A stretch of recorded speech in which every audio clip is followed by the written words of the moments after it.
দুই বন্ধু মনে করেন এক জায়গায় শুয়ে রয়েছে, বুঝছেন? এক বন্ধু ঘুমাদের পরে স্বপ্ন দেখতেছে যে ও পরীর দেশে গেছে গা। এখন পরীর দেশে যা দেখে পরীর মেয়েরা তো সেই সুন্দর, কুচি কুচি মেয়েরা ঘুরতেছে, रहा नहीं जाता। এমনকি পরী নিজেও সেই সুন্দর। এই খেতে মনে করেন ওর মাথা নষ্ট।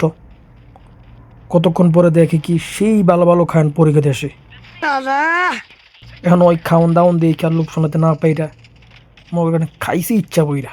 वो अलग ही लेवल का बंदा था। सोशल এখন খাওয়ার পরে হালার মনে করেন সেরকম ভাবে আগা ধরছে। পরীকে দেশে একটা নিয়ম আছে যে পরীকে দেশে আগলে তার শাস্তি হলো মৃত্যুদণ্ড। এখন ও শালার তো মনে করেন আগা ধরছে, ও এক সাইডে যে হাইকে ধুয়ে আইছে। কতক্ষণ পরে পুরি সেই ঘুরে গুনতে পাইছে। পুরি আইসা রায়কে আমাকে কইতাছে এটা নিশ্চয়ই মনুষ্য জাতির কাজ, ও এখানে হেগে গেছে, ওটি দৌড়ে নিয়ে আসো।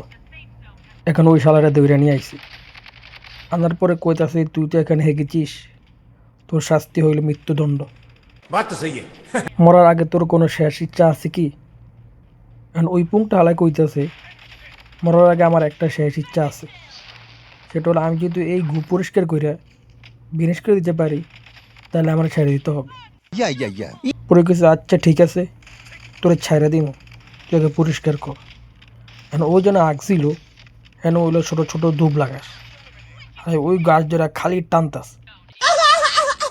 এখন ওর লগের যে বন্ধু ওর লগে হুইয়া ছিল, ওই উইটা ওর লাথি দিয়া কয় নাটকির পোলা তুই আমার বাল টেনে ছিঁড়া ফেলাইলি।